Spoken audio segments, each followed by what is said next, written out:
To Navyashree kitchen YouTube channel. ಇವತ್ತು watermelon juice ಹೇಗೆ ಮಾಡೋದು ಅಂತ ನೋಡೋಣ ಬನ್ನಿ. ಹಾಫ್ ಸ್ಪೂನ್ ಜೀರಿಗೆ, ಪೆಪ್ಪರ್ಸ್, ಒಂದು half spoon salt, 1/4 spoon sugar, ಆಮೇಲೆ ವಾಟರ್ ಮೆಲನ್ನು ಚಾಪ್ ಮಾಡ್ಕೊಂಡು ಇಟ್ಕೊಂಡಿದ್ದೀನಿ ನಾನು. ಅದನ್ನು ನೀಟಾಗಿ ಗ್ರೈಂಡ್ ಮಾಡೋಣ ಇವಾಗ ನಾವು.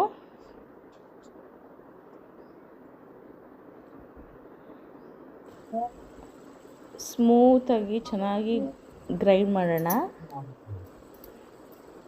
ಈ ಥರ ಒಂದ್ಸಲ ಮಾಡ್ಕೊಂಡು ನೋಡಿ ಹೇಗಿರುತ್ತೆ ಅಂತ ನನಗೆ ಕಮೆಂಟ್ ಮಾಡಿ.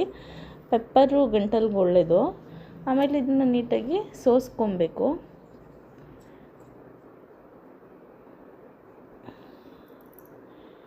ನೆಕ್ಸ್ಟು ಹೀಗೆ ಮಾಡಿ ಕುಡಿದು ನೋಡಿ. ಪೆಪ್ಪರು ಜೀರಿಗೆ ಇರೋದ್ರಿಂದ ಥ್ರೋಟ್ಗೆ ಹೆಲ್ಪ್ ಆಗುತ್ತೆ. ಇವಾಗ ಸೀಸನ್ ಫ್ರೂಟ್ ಅಲ್ಲ, ಈ ಥರ ಒಂದ್ಸಲ ನೋಡಿ ಮಾಡಿಕೊಂಡು ಕಮೆಂಟ್ ಮಾಡಿ.